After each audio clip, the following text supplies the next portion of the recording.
Wabarakatuh. Perkenalkan, nama saya Abdurrahman Nasindrang. Di sini saya akan memaparkan materi saya tentang SDM pengelolaan karir. Pembahasan yang pertama, dasar manajemen karir. Yang kedua, peran dalam pengembangan karir. Yang ketiga, mengatur promosi, domestik, dan pemindahan karyawan serta pemutusan hubungan kerja pegawai. Dasar manajemen karir. Manajemen karir merupakan suatu proses yang sangat penting bagi perusahaan untuk melakukan pengembangan karir karyawan ke arah yang lebih baik. Tentu setiap perusahaan akan berusaha untuk terus meningkatkan jenjang karir karyawan yang akan berpotensi untuk memajukan perusahaan. Manajemen karir. Proses manajemen karir dalam perusahaan adalah kegiatan yang sangat penting karena dari proses ini memberikan beberapa manfaat bagi perusahaan itu sendiri.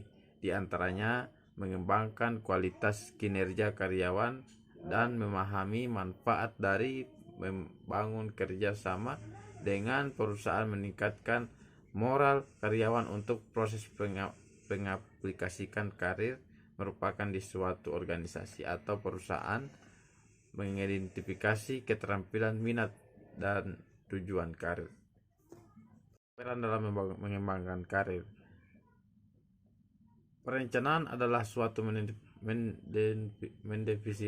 mendefinisikan tujuan organisasi, membuat strategi untuk mencapai tujuan itu, dan mengembangkan rencana aktivitas kerja organisasi. Perencanaan merupakan proses terpenting dari semua fungsi manajemen karena tahap perencanaan, pengorganisasian, pengarahan, dan pengontrolan tak akan dapat berjalan dengan lancar. Karir adalah urutan posisi yang terkait dengan pekerjaan yang diduduki seorang sepanjang hidupnya. Orang mengejar karir untuk memenuhi kebutuhan individu secara mendalam. Pada satu waktu mengidentifikasikan dengan suatu perusahaan sudah cukup untuk memenuhi beberapa kebutuhan tersebut. Sekarang batasan antara karir individual sebagaimana dipandang oleh organisasi dan karir sebagaimana dipandang oleh individu menjadi sangat penting. Yang terakhir adalah mengatur promosi, domisi, dan pemindahan karyawan serta pemutusan hubungan kerja pegawai. Domisi adalah suatu keadaan di mana terjadi pengalihan permanen ke posisi yang lebih rendah dari yang dialami karyawan sebelumnya. Dengan kata lain, domisi karyawan merupakan kebalikan promosi jabatan. Pasti tidak ada karyawan yang menginginkan terkena domisi. Pasalnya, kamu akan dirugikan karena harus menerima gaji lebih rendah dari posisi sebelumnya.